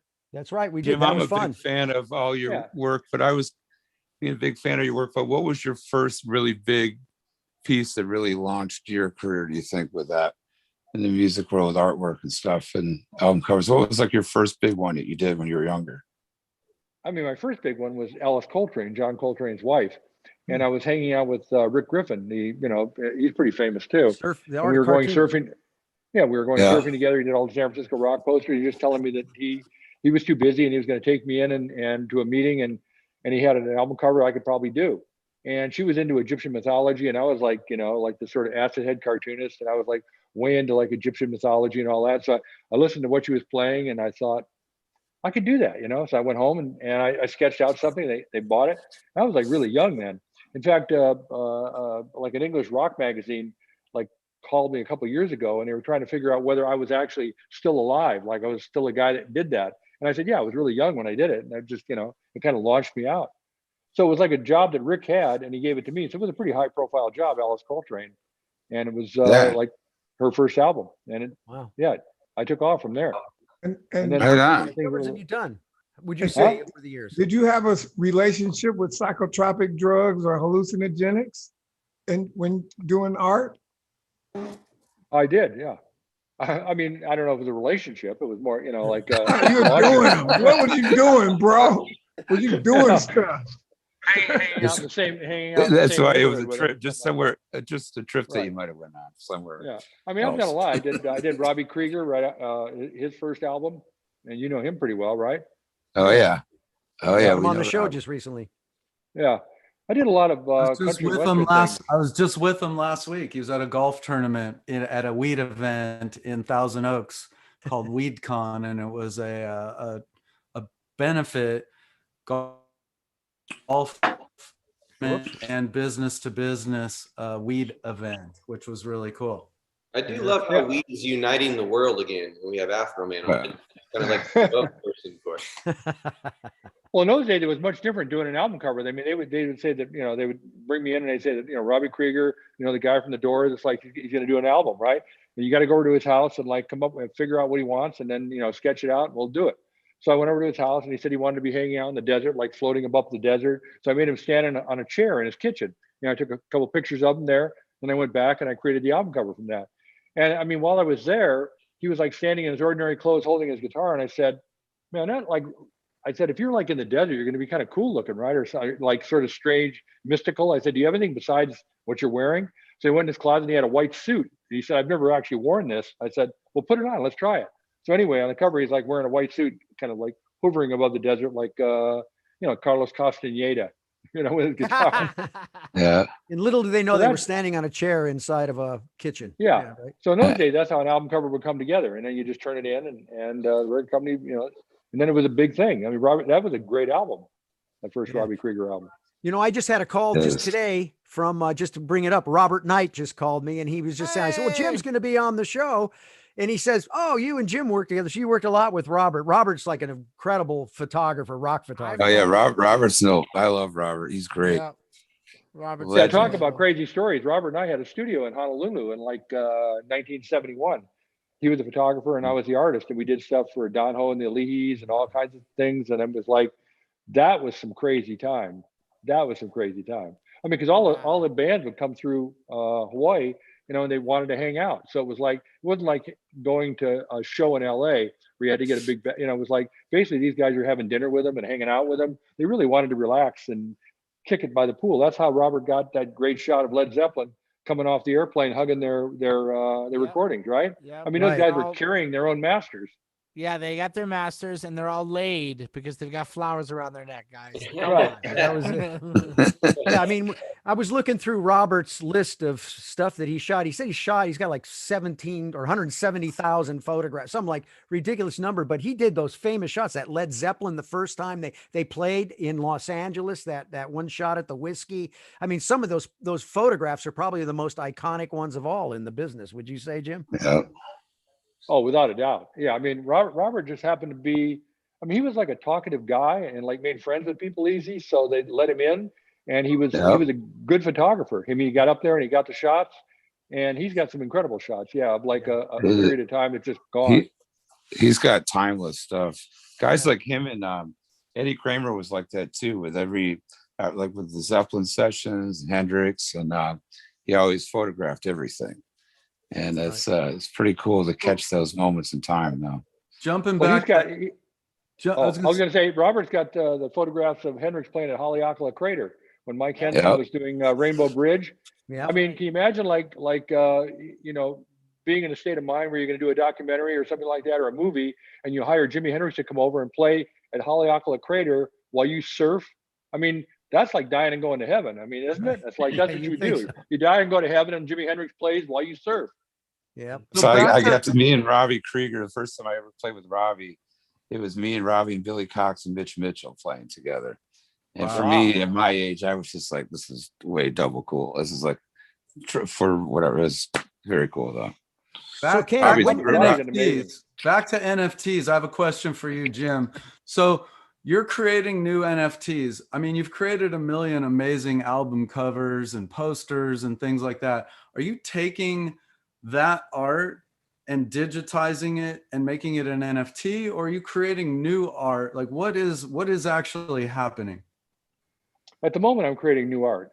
I think that, I mean, I will eventually dig into my stockpile of junk and utilize a bazillion characters that I've created. But right now I'm creating pretty original stuff. I mean, I'm using some paintings I did, some collaborations I've done with people, like the thing I did with, you know, for Jane's Addiction. Like I'd been talking to Dave about doing something, and then I thought, you know, we should turn this into an NFT. So the NFT thing is like something that like fires up your imagination. It's not just like doing a poster. It's like you sort of move into a different area. You want to, you know, if you're going to do it, you want to tell a bigger story. It's not like you just want to throw something up. I mean, I have like a lifetime full of stuff that I could just put up there, like Jared's talking about, you know, tokenizing like literally everything that I have. And that's a whole nother thing altogether. So right now I'm probably doing pretty original things where I'm trying to think it out, create like, you know, interesting background. What I'm trying to imagine is like people that have like nice TVs at home. Basically, those are like viewing areas for their NFTs. I mean, everybody's got like a 4K TV or a 5K TV or even an 8K TV. So I'm creating these things gigantic so that somebody could have like a wall size 80-inch Samsung 8K OLED TV and watch this thing in like eye blinding color. I mean, the details and everything like that, they'll be able to walk up and really look at like something that they've never seen before. It's like watching a movie up close. So I'm thinking right now in terms of creating little movies. So I'm thinking a screenshot of Afro Man right now would make a great NFT. I mean, that's the best. Am I right? Afro Man would be too easy. It would just be too easy. The guy is like. Here you go. Afro Man is a walking NFT. Yeah. I mean, he's just pure entertainment. I mean, every time he's on the camera, I feel lesser. Right? From a business point of view, though, Jared, is my thinking correct? Like a guy like Jim, who's got a treasure chest of artifacts. Every one of those, you digitize it, you take a picture of it, and make an NFT. Like, is it that simple? Is that it, or is it something deeper than that? I think it's a lot deeper than that. I think that transactional stuff is what people are doing. But what we're specifically doing at Cosmic is creating these kind of one-of-a-kind experiences. Like everyone can see the painting, everyone can see the picture, everyone's seeing the picture, right? We want to know more stuff about it. So like we create these things where people are telling stories, or here's the toothbrush or the paintbrush that I used with it, or toothbrush, I guess, if you did that. And we can like scan those things and people can download those and you can like paint on that, or just kind of like interesting ways to enmesh people further into it. So to that point, Charlie bit my finger. Like hundreds of millions of people saw that. Like, so who paid $800,000 for a video and why? Well, the reason is because of the licensing of it, right? I mean, the first thing the person did after they sold that NFT was they pulled down the YouTube channel. It has like however many hundreds of millions of views or whatever it was, right? So the person that owns this source now is going to be able to upload that and make all the revenue off it, duplicate it, send it around to different mediums and all the memes and everything else that it is. So it's just basic licensing, right? I mean, that's what I think that people in the NFT market are missing right now, that we're really integrating, is that this is just source licensing and publishing for any kind of creative medium. And then all those NFTs are expressions of that source. They're derivative works, or they're secondary tiers, right? Right now, what you're seeing is this very kind of like first tier, like here's the digital painting, like what you're talking about. What we're trying to do is source the idea and then make these packages underneath it. So Jim moving forward, like he's talking about these like crazy things he's doing with the TV, like him just explaining that whole thing could be part of that NFT. It's that creative experience, or him in there, what he's eating while he's painting, or what he's thinking about while he's doing it, or the colors he's using, or why he's using those colors, or, you know, it's all of the ancillary stuff that makes the NFT more enmeshment for the fan of that piece of art, because that's what we want. It's kind of like, you know, like vinyl, like what was the cool thing about vinyl? Because it was like the cool big art book, right? All the stuff that came with it. It was all the other stuff on top of the music. This is what that is. Like, we're trying to bring back that cool, like, here's all the extra stuff and all the artistic expression of this piece of medium, as opposed to like, here's your MP3, have a nice day, right? Well, now with like Joseph, like after with the new album, I'm dying to hear, by the way. But now, are you going to be doing a full length album, or as you release NFT? So the NFT will be a full release album, like whatever 10 or whatever, like digital mediums. Like he was in the studio, and this, like I said, this album with him, like I really wanted to flesh out who he is. Like he's so much more music than just because I got high. So we had like him playing bass, guitar, and funk, and all these crazy funk lines, and him singing with choirs of Afro men singing along with him, and like it's very like kind of 70s soul funk meets, you know, 80s hip hop kind of drum machine. It's a weird kind of just badass digital thing that he does a lot of cool stuff. Oh, what's that, sir? Was that Kenny? So yeah, I was gonna. So Joseph, are you how far into the new album? Are you pretty much done with it right now, or getting ready to release it? Or man, you know, I remember when albums got away with having 22 songs. You know what I'm saying? So, you know, the last album you wrote, the last song you wrote, you're excited about that. Then you're excited about the new idea. You know, the sky's the limit when you look at an empty piece of paper. You know what I'm saying? So we got some music done. These days, you know, people put out singles. They don't really put out albums. To be honest with you, I want to bring the cassette back. I want to bring the cassette back. I think you could die with the cassette, because that's when you could experience the album. The artist could take you on a musical journey. You know what I'm saying? But the skits led up to the songs. You could talk in between and really take somebody somewhere. But now, you know, the CDs started skip. Can you imagine if My Girl was a CD and it started skipping? The world would have been screwed. We would have never heard that song. We wouldn't have cared. It wouldn't have mattered. You know what I'm saying? So there's a side of me that want to bring the tape back, but you know, they put out singles these days, and that's why I say, you know, youngsters need OGs and OGs need youngsters. I got some suggestions for him, and he got some suggestions for me. He knows about all of these NYTs he's talking about. And I know I said it wrong, but you know what I'm talking about. NFTs, WTF. It was I need him. You know what I'm saying? Where's my drum roll? So you know. Wait a minute. Wow, drummer's sleeping, man. Oh, the drummer got high. The drummer got high. I'm gonna let it go.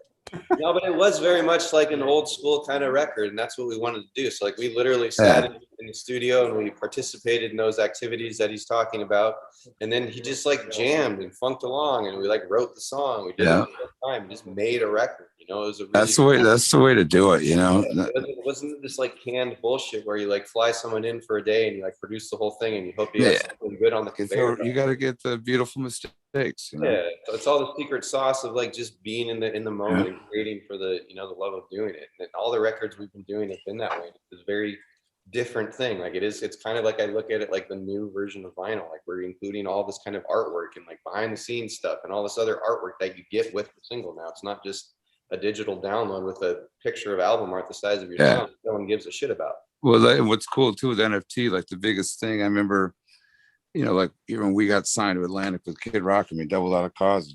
We sold 13 million copies of our first album, but nowadays people that buy that don't see who played on what. There's no anything telling anybody anything. And as a musician, when you go out and you play on all these records, and what's cool with these NFTs, it's really bringing back that journey back into people can actually, feel like they have that artifact in their hand and be able to do it. But when Jim was talking earlier, it sounds fascinating too. And I started thinking about people's paintings and stuff and being digitized in the close-up that you see, even though there's the experience itself going to like an art gallery and looking at a real painting right in front of you, but it's actually what's deep within. There's going to be a lot of different perspectives. I'm taking all this in tonight, but it's really cool.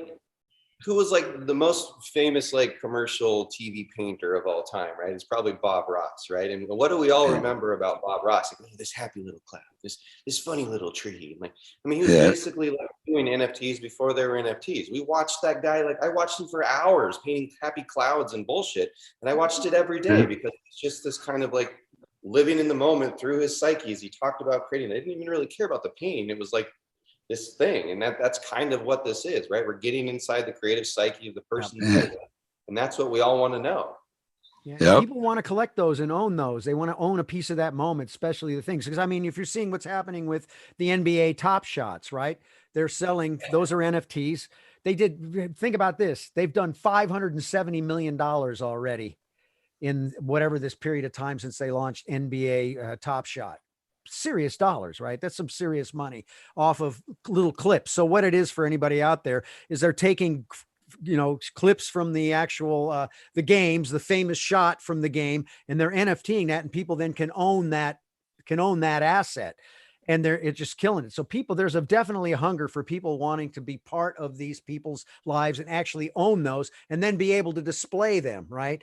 So it's an incredible thing for artists to think about creatively now is how do I create an experience? I love the idea. It can be programmed, right? When you start thinking about programming this NFT, which means that, like I was saying, the guy said his daughter, he creates an NFT for his daughter on her 13th birthday. Right. And on her 13th birthday, that freaking NFT changes right there for her. That's a trip, man. So you start thinking mentally wise, what can you do with these things? So it's an incredible, I mean, it's the most exciting thing I've ever seen in my lifetime that I started with it. One of the really exciting things that we're doing at Cosmic is we partnered with a company called Reveal. And what they did is they created this technology to make these NFTs kind of change into different things depending on where they are, right? So we're doing crazy stuff like Scott was kind of talking about, like ticket sales for concerts, right?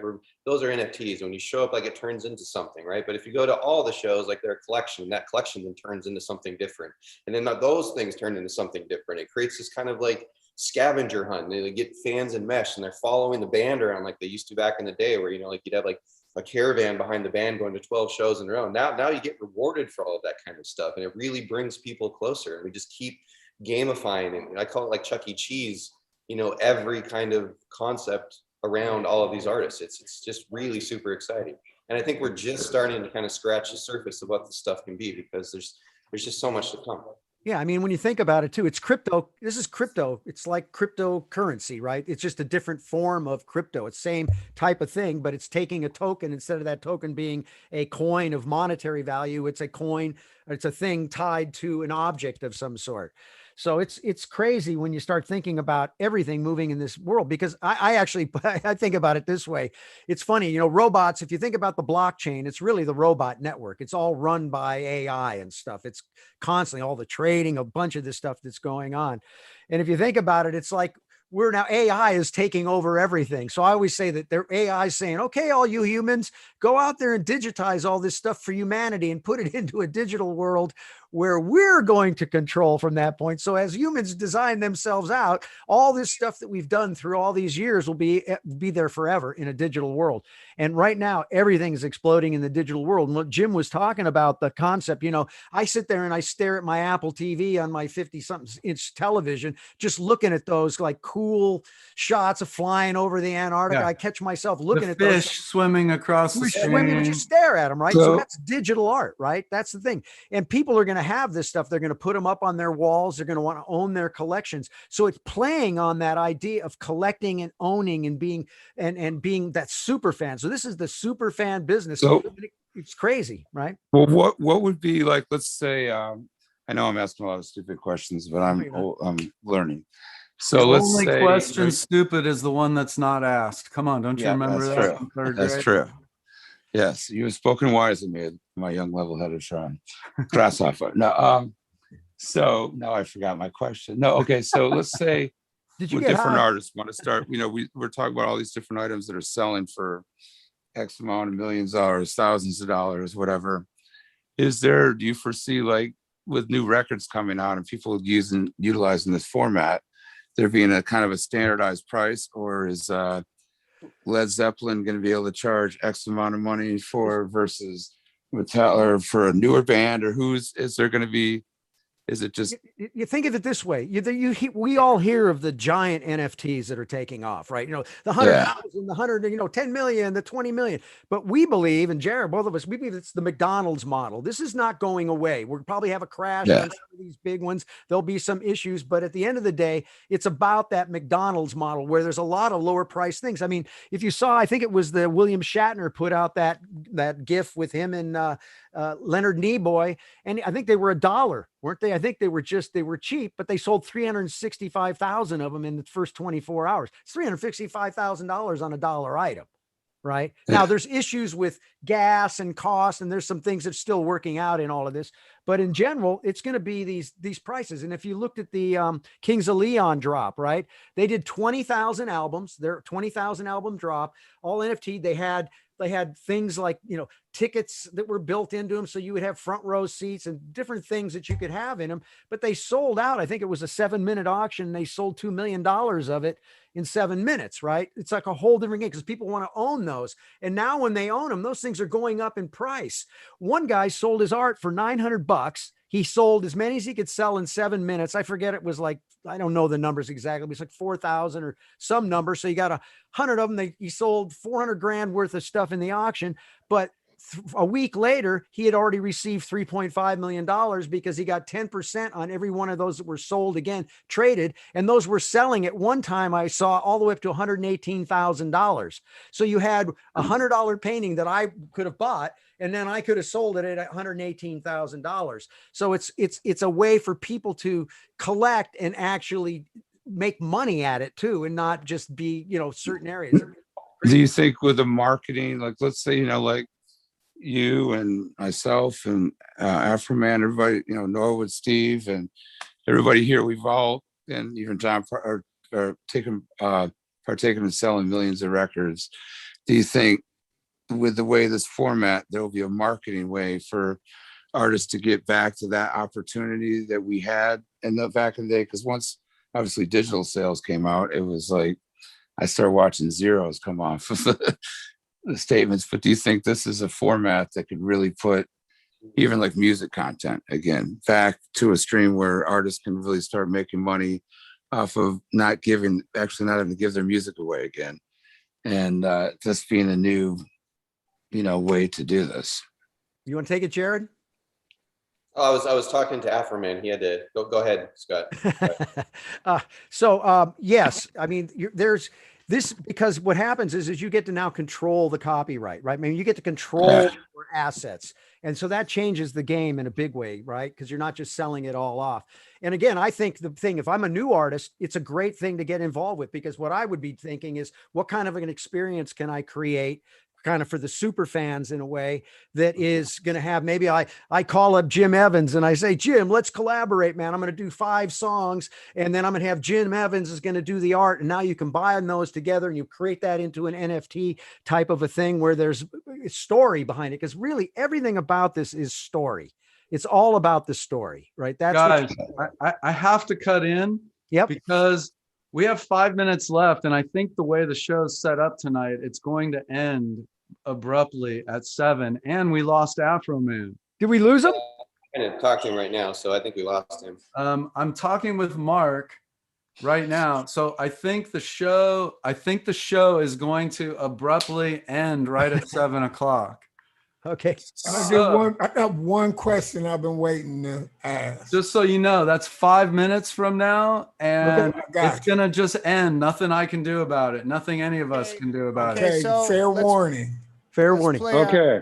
But Jim, when I looked at there's some information about what you and Dave Navarro are collaborating on. Right. There was it mentioned the fact that it was it was a more environmentally friendly or something to that effect. Oh, yeah, that's a whole other story. That particular platform did not actually get off the ground the way we thought it would. So I can't really address that because I'm not sure exactly where that platform is. But yeah, we went with originally with a platform that had an environmentally friendly approach, just because, for one thing, I'm an environmental guy, Dave is, and the idea of having these miners, like, grinding out billions of hours of computer time and eating up all that electricity and all that wasn't the most appealing thing. So I'm kind of hoping that gets solved, but I have no idea how. Yeah, it is, solved. Jim. It's actually working, because that's one of the things for anybody out there. The thing about crypto, the mining, the energy usage is extraordinary. I mean, like the amount to mine charts, Bitcoin, right? it's like crazy. I mean, it's everything crypto. It's everything crypto, right? And so, but what's happening is there's all these new technologies. Ethereum, which is one of the biggest blockchains that are used for all of these now, have new protocols that are coming out where they're reducing the amount of energy. There's this thing called proof of stake, which helps in that. So this is an issue that needs to be dealt with, which is getting dealt with because everybody needs to know it's there. But one of the things that people don't realize, and I just learned this the other day, actually from Brock Pierce, was that much of the mining that's actually being done is being done through green energy style energy systems. Like people are building, solar systems to create the stuff. Well, and just to pause, Scott, for a second too, like one of the things that we're doing at Cosmic that, Scott's part of is we're building a green server, in Nevada to kind of like compensate, because we are very cognizant of this stuff. I mean, there was this crazy stat I read where like the BTC energy output right now is equal to Switzerland. Right. So this stuff is incredibly energy efficient. So like we're definitely trying to like head that off and move towards, making just an update. Mark fixed it. So good job, Mark. We are not going to abruptly end at 7 p.m. And do we have Matt back? Will we get Joseph back? We lost him. I don't know. Also, just a couple comments from viewers. Steven Weinberg, a really dear friend of mine who I grew up with, is a copyright, intellectual property attorney. He's done some really cool stuff, and he just made the comment that when you buy the NFT, you don't own the copyright to that content. And any thoughts or comments on that, or is each NFT the way it's set up different? Like each NFT is separate, and like I said, like 99%, like everyone doing this is 100% different than what we're doing, because with novel content, we are copywriting the material into the NFT. So we're putting all the copyright material, the publishing information, the PRO information, all of that stuff is the source. And that's literally what we're doing. So then anything that we release underneath that is the derivative work. So we're doing this like completely different than everyone else who's doing NFTs. So most people out there, when you're just buying a piece of art, you're not doing that. But when you're doing the Cosmic stuff that we're launching here in 2 weeks, that is what we're selling, is the source copyright or the ability to duplicate or license this material out. And that's what we built through the Ethereum blockchain, is this copyright royalty downstream system. But you there'll be an Question. infrastructure to like pay participants. Like say you put out a master and you've got this player that's getting this back end, this publishing, it'll do all that. Well, it does it all Doesn't for that- you. See, that's the beauty of the blockchain, man. Once you're in the smart contract and you can say, so let's say we all wrote a song, 20%, 20%, 20% in the smart contract, and It then is it's built into it. designated. When it goes out, you don't have to ever collect from anybody, right? The goal is it gets sent right to your digital wallet, because every time the transaction happens, I get the asset, the transaction happens, everybody gets paid at the same time. It's like Right. out the Wasn't door. that guy asking whether the person that buys the NFT owns the copyright? Well, it just The depends. person Again, that buys, the person that buys. Yeah, and they don't have to. Like, you don't have to sell the source copyright. You can keep it. Like, that's the power of what we're doing. That's so much different than us. Like, you Well, that can was the force question yourself- from the viewer, right? Whether Yeah. he opened the copyright. Yeah, Right, and that's up to that'd the be content. crazy, right? Wouldn't it? Yeah, because I mean, no major artist could go on and sell an NFT and just handing over his copyrights. He'd be exactly. out of business really quickly. But some people Yeah, like- or get not, sued. but maybe you sell it like the guy they sold him. Here's $1 million for that thing. I'll pay it if it's the right person. They can make the and decision. some artists do want to sell this. We have artists that have their paintings and they do want to sell that copyright with the ability to reproduce. And they go for obviously demonstrably higher, especially if it's like old stuff or unreleased stuff or things that you're not especially attached to. But it's entirely up to the content creator. You know, if you do this source system, right, you can not sell the source NFT and just sell the derivative works underneath it and keep that source as the content creator. Right. And that's the power of the system, right? That's the whole point. Right. So you- Well, like I Scott mean, says, if though, you- if somebody if offers that- me $1 million for a drawing, they can have the copyright in that drawing and they can actually do whatever Yeah. they want with it. They got Yeah, it. Why don't you Exactly. do You that? lose all approval, and all of a sudden the artwork that you worked on shows up somewhere that you don't approve of. Right. But But you got $1 million cashed in your in. pocket. But For you got- for $1 million, they can do it. They can have Yeah, it. and Yeah, that's- exactly.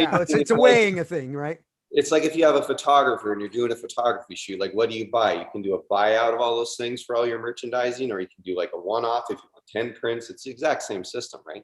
Man, there's going to be a way of chicks are going to make a lot of money off this in the future. I'll tell Oh you yeah, that. Playboy just announced Playboy is doing their archives of all their magazines, everything. Like they're going Oh, to town, sure. which Wow. makes total sense, right?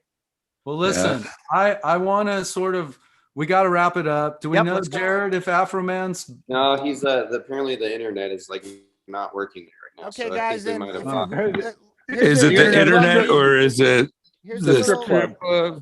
here's So a Perkins little- is going to play tonight. He's going to give us a little beat here. Yeah, I'll give you some. Right on. John Bonham intros. First one will be the crunge.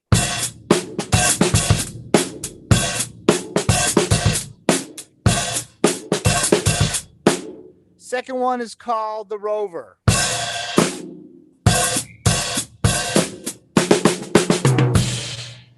This one's called Jamaica.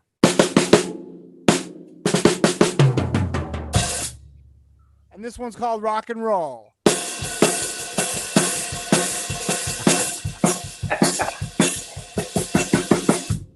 Yeah. That's it, baby. One Yeah. one more. My favorite Zeppelin intro, Misty Mountain Hop. Oh, wait, I thought you meant Moby Dick. That too.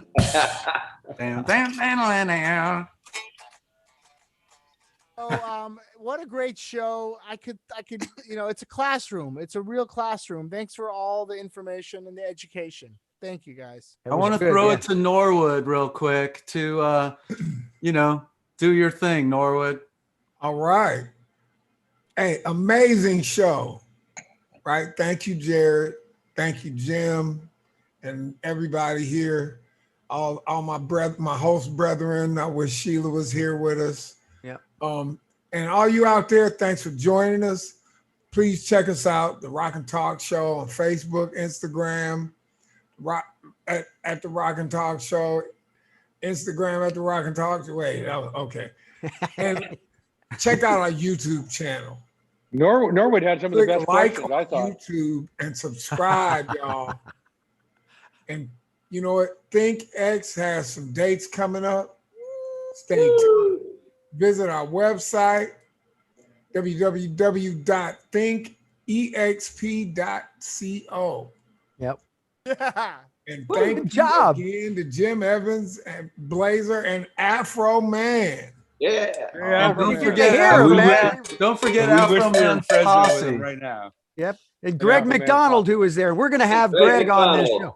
show. We're gonna have Greg on the show, dude. I guarantee you, he will blow your mind when you hear what he's got. Yeah. That's gonna be an Kenny. incredible show. Oh yeah, and thank you guys again for being on the show. And I'd like to take a moment to thank our sponsors, Randy Fuchs, Artist Relations, Lewitt Microphones, IK Multimedia, TPI Films, FTE, and you'll soon find us on the C-Suite Network.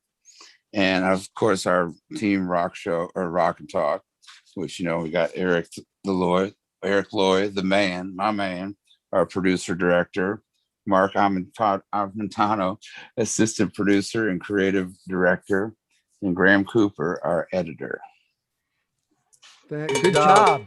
And don't forget, our next show is June 10th. Stay tuned for the info on that show. And Jared and Afro Man and Jim, I just want to thank you guys also for being on the show. I mean, it was so educational for me. I really learned a lot. It was amazing. I actually learned things myself. Thank you. Thanks for Very having much me. an honor, and very much an honor too, you guys. Thank you. Yeah. I'm gonna ask you guys not to leave yet as we close the show out. So don't leave. Just hang tight for a quick second as we close the show out. All right. There it is.